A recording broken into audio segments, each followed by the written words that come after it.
মাতঙ্গিনী হাজরা শহীদ হয়েছিলেন।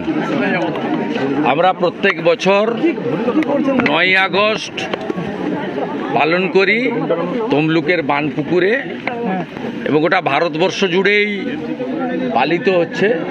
আজকে ভারত ছাড়ো আন্দোলনের বর্ষপূর্তি, এবং এক্ষেত্রে অবিভক্ত মেদিনীপুর জেলার সবচেয়ে গুরুত্বপূর্ণ ভূমিকা ছিল।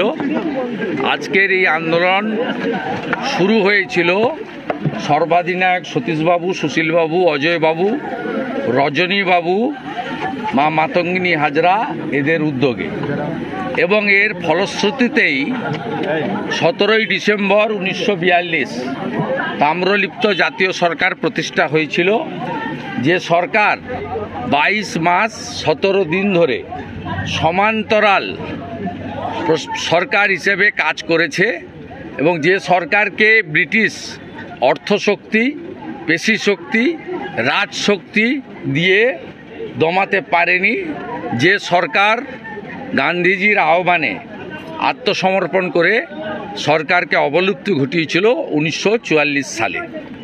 তাই ভারতবর্ষের অন্যতম গুরুত্বপূর্ণ তাম্রলিপ্তের ধ্বজাধারী এই ঐতিহ্যমণ্ডিত তাম্রলিপ্ত নগর এবং মা মাতঙ্গিনী হাজরা, যেখানে এক হাতে শঙ্খ, সনাতনের প্রতীক শঙ্খ, আর এক হাতে দেশের জাতীয় পতাকা নিয়ে বন্দে মাতরম বলে এখানে প্রাণ দেহ রেখেছিলেন, সেখানেই আমরা প্রতি বছরের মতো পালন করি।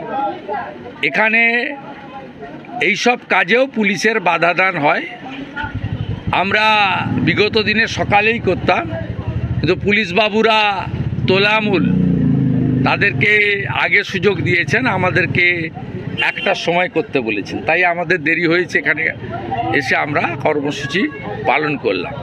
আর মাননীয় মুখ্যমন্ত্রীকে বলবো, আপনি দয়া করে মাতঙ্গিনী হাজরার শহীদের জায়গার নাম ভুল বলবেন না। আপনি পিছাবনি বলেন, আপনি যথেষ্ট সম্মানীয় একটা প্রশাসনিক কর্ত্রী আমাদের রাজ্যের, শুনতে খুব খারাপ লাগে। আপনি দয়া করে এর পরে মা মাতঙ্গিনী হাজরাকে শ্রদ্ধা জ্ঞাপনের সময় নয় আপনি তার শহীদের জায়গাটা বলবেন না, যদি মনে না থাকে, আর যদি মনে থাকে সেটা যেন তমলুক এবং বানপুকুর এইটা উচ্চারিত হয়, পিছাবনি নয়।